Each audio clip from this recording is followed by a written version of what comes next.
Hello, my name is Guram Kekelia Astrology for Yourself, and I designed this graphic to introduce you to the language, art, and science of astrology through the series of self-directed, kind of like a program how to use wheel, turning wheel, meaning of the stars around us, the sky that changes every 2 hours,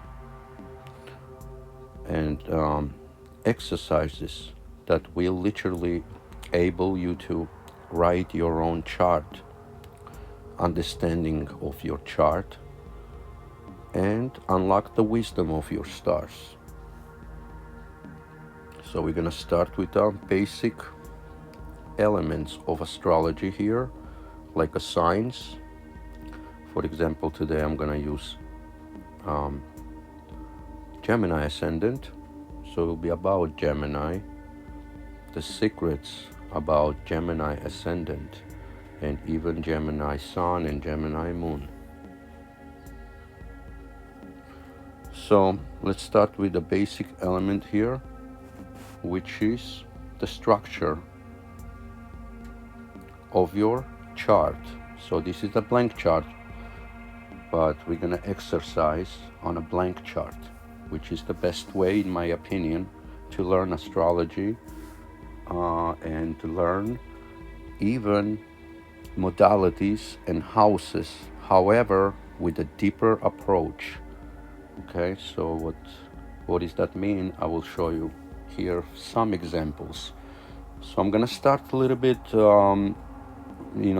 simple, and then I'm gonna complicate it here, and because I don't want to complicate it too much, because I want you to understand astrology's simplest way, even most complicated stuff. So I'm gonna really dumb it down to the elementary level and much as I can, okay? Like a child explaining you secrets. But it's up to you to exercise those techniques, okay? All right, now we're gonna start with the Gemini Ascendant. So last time if you saw my videos, previous videos, I made a couple of them, I always mentioned that energy, the sine wave of any chart, sine wave, what I meant, like a figure like this, this is a sine wave, okay?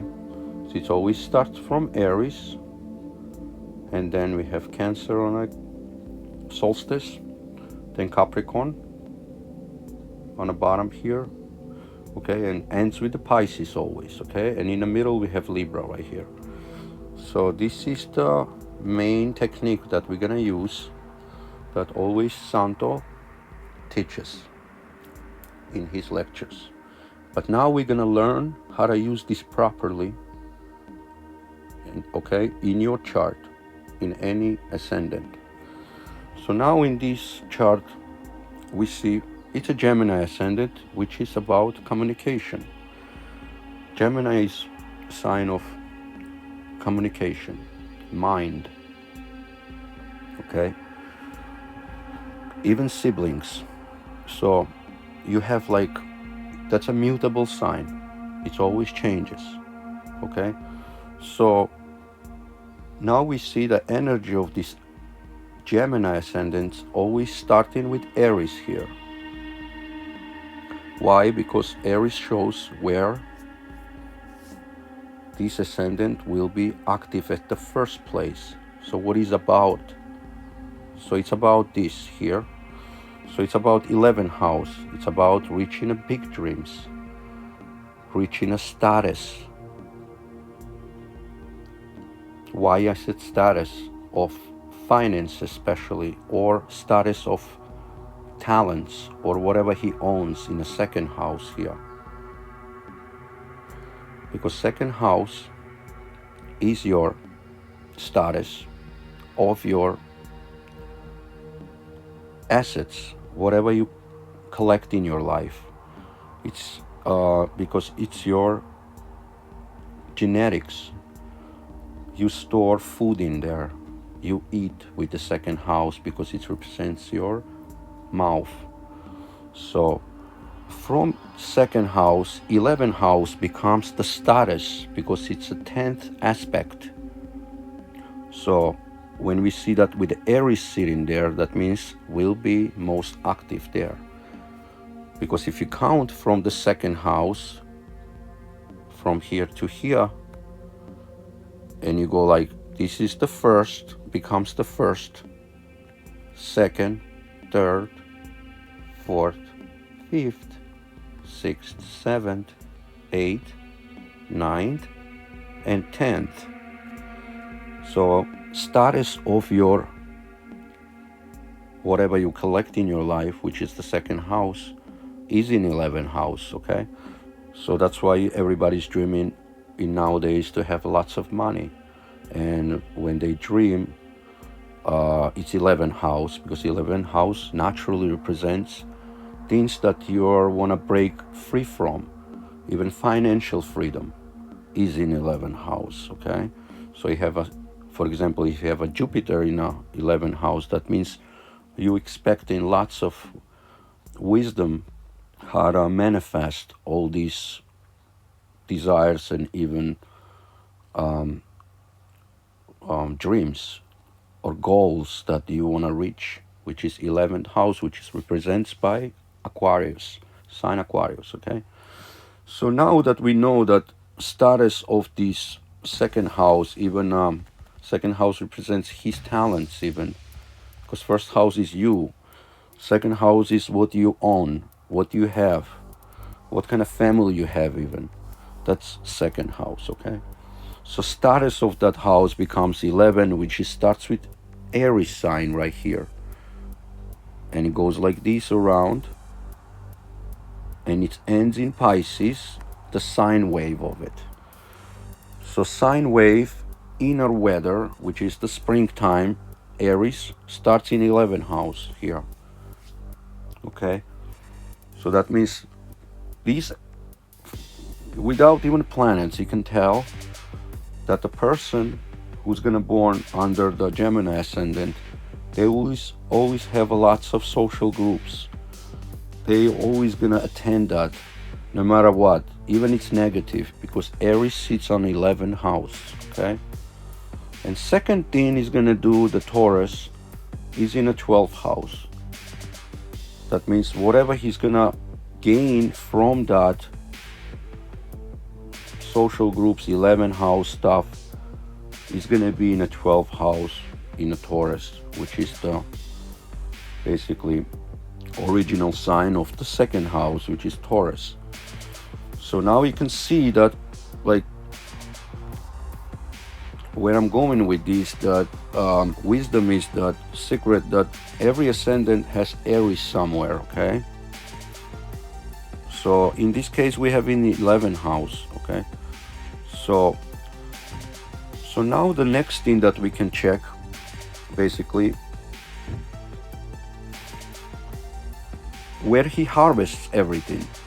And remember I was talking about, we can see sine wave with the 3 points roughly, because we can see Aries starting point right here, then we can see harvesting point here, where is Virgo, where the energy is gonna harvest and what it's gonna bring, even negative stuff, even diseases, whatever. It depends on the quality of this, depends on the planets of this sign that sits in these houses, okay? But now in general we're gonna go that let's see that we see that 4th house is occupied by Virgo, okay?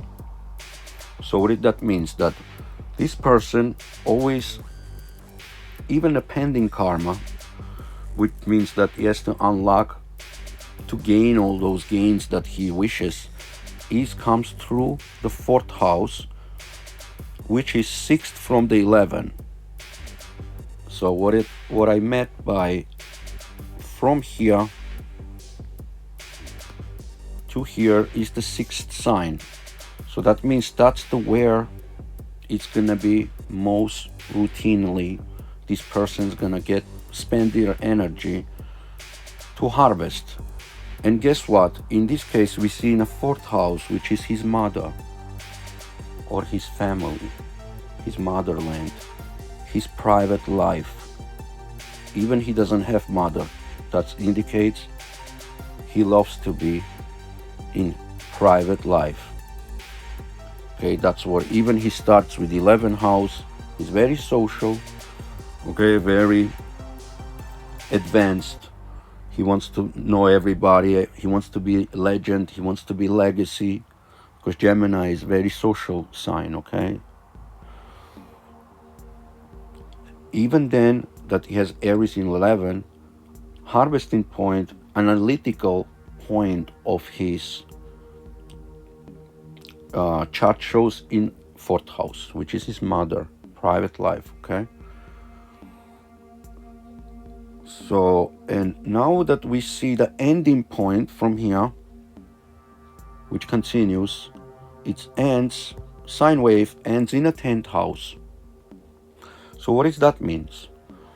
So Geminis, usually, they're not really that really ambitious about to be like number one in terms of to be like highest in status in a career wise, to make a ripple effect on a world, certain way, only spiritual way maybe, because sign of Pisces sits there, which is sign of water sign, which is let it go, dissolve everything, okay? So either the career will be based on some kind of art, some kind even like a medicine maybe, or some kind of like a spirituality. That would be the more main thing. But the Capricorn sits on 8th house in this sine wave.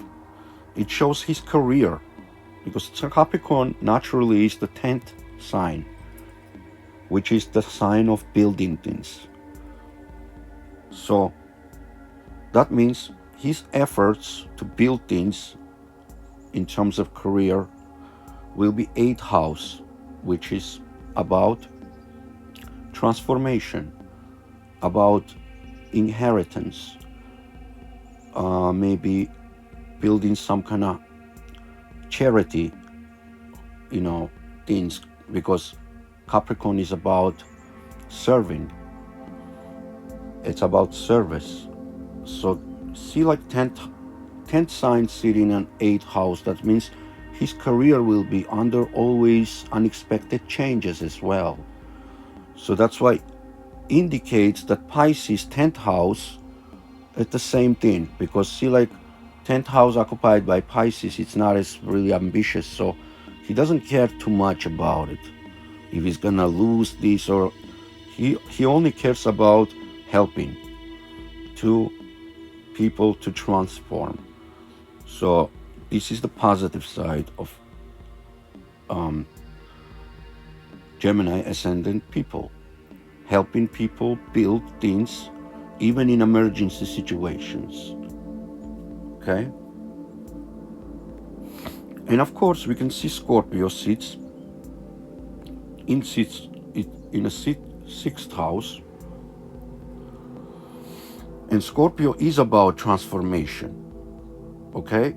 So it's the same sign that rules the 8th house. So that's another indication in this sine wave that enemies of his and diseases, because C6th house represents his obstacles, his karma that he has to personally pay for it, because it's a 6th house from the 1st house.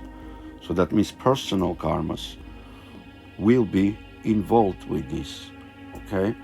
So it's a very spiritual and same time very healing position, because they can kill off any disease with the Scorpio energy there, and they can give rebirth to the new healthy environment, even in a difficulties, because 6th house is difficulties, so he has a lot of power in there.